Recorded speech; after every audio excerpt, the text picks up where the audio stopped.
আসসালামু আলাইকুম। আমার কাছের ও দূরের শ্রোতাবৃন্দ কেমন আছেন? আশা করছি ভালো আছেন, আমরাও ভালো আছি। যাই হোক, আজ আমি ছোট আলু বেগুন দিয়ে পাবদা মাছ রান্না করব। এই যে ছোট আলু খোসা সহ আমি কেটে নিয়েছি, এই তো বেগুনটাও নিয়েছি কেটে সরু করে কেটে নিয়েছি, মাছটাও ধুয়ে নিয়েছি। হাত মাখা তরকারি করব। হ্যাঁ, যে রান্না বেগুন মাখানোর জন্য আমি একটা কড়াই নিয়েছি। কড়াইয়ে আমি প্রথম পেঁয়াজ কুচি দিয়ে নিচ্ছি, তারপর জিরা বাটা, আদা বাটা, রসুন বাটা। আমি আদা রসুন জিরা বাটা দিয়ে নিলাম। এরপর লাগছে হলুদ গুঁড়া, মরিচ গুঁড়া, ধনিয়া গুঁড়া, স্বাদ মতো লবণ, রান্নার তেল তো থাকছেই। আমি মশলাটাকে আগে মেখে নেব। শুধু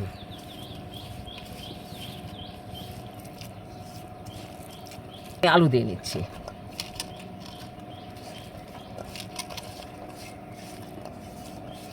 এখন হয়ে গেল মশলার সঙ্গে মাছটাও মেখে নিলাম।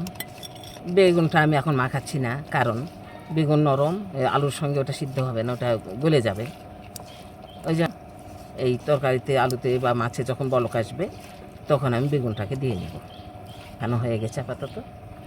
এখন আমি একটু পানি দিয়ে দিচ্ছি।